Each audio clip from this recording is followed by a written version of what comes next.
Welcome to City Grill. My name's Rob Boy. In this episode, I'm going to do this golden curry. S&B is a food company. I don't remember if it's out of Japan itself, but it's really good. Actually, I've spent a month in Japan, and I love it. It's a katsu curry, cut up chicken, but this is just going to be a vegetable curry. You can make this any way you want. That's what I really like about it, but it's got some really great flavor.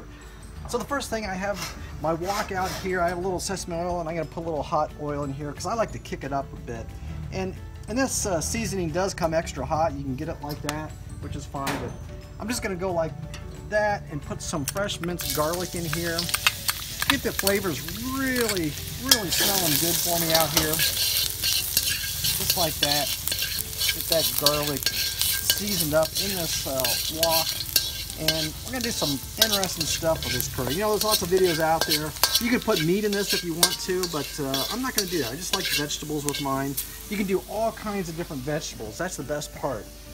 In this case, you know, I've got some onion and mushroom and broccoli, carrot, zucchini in here. You could put potatoes in, but since I'm going to do this with a white rice, I'm not going to use potatoes. And I also have some corn here that I've already done, and I'll put that in here towards the end. So what I'm going to do is kind of almost like stir fry this for just a little bit, and then I'm going to add some water to it to soften all the veggies up. So let me go ahead and stir fry this up, and then we'll come right back and put the water in. Alright, you know, I've stir fried these vegetables up a little bit. You don't have to do it this way at all. I just like to do it like this, just to get some extra flavor going on. So now I'm going to take about 4 cups of water and stick inside of here.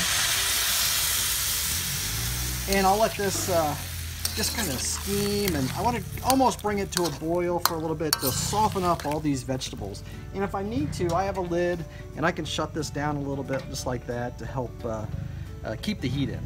All right. Okay, now this is boiling. Almost a really good, not a solid boil, but pretty good for the most part. It's softening up the zucchini especially, and the carrots. And you can tell by the way it looks. You know, the broccoli's bright green. What I also like to do is add some fresh corn. Some sweet corn is really good in this. It's a yellow corn, but as long as it's sweet, it'll taste good. I already cooked that up and just kind of warming it up already. Pulled it off the cob, and that just adds to this recipe. All right, and again, any vegetables you like. Even if you want to do meat, you could do meat. You know, it's great for leftover meat as well, but again, I'm just doing it for vegetables. So now that's ready, the next step is to go ahead and open up our golden curry, right? So it comes in a little tray here of cubes. I'm going to use the whole pack for this. I'm just breaking those apart inside the container here a little bit. And go ahead and peel it open, like so. I'm just going to drop those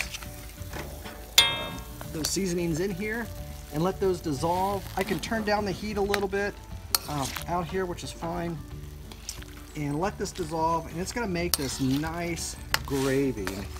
And once that's ready, then we can serve it up with some white rice, and this will just be delicious. So let me finish stirring this up. We'll come right back. Look at this curry. Oh, and it smells wonderful. It's going to be nice and spicy because I put that hot oil in it. But just take a look at that. Oh, this is so good. I'd highly recommend this if you've never tried this Japanese curry. It's very good. Get all my recipes at citygrilling.com and subscribe to my YouTube channel. I'd truly appreciate it. And we'll go ahead and have some vegetable curry right now.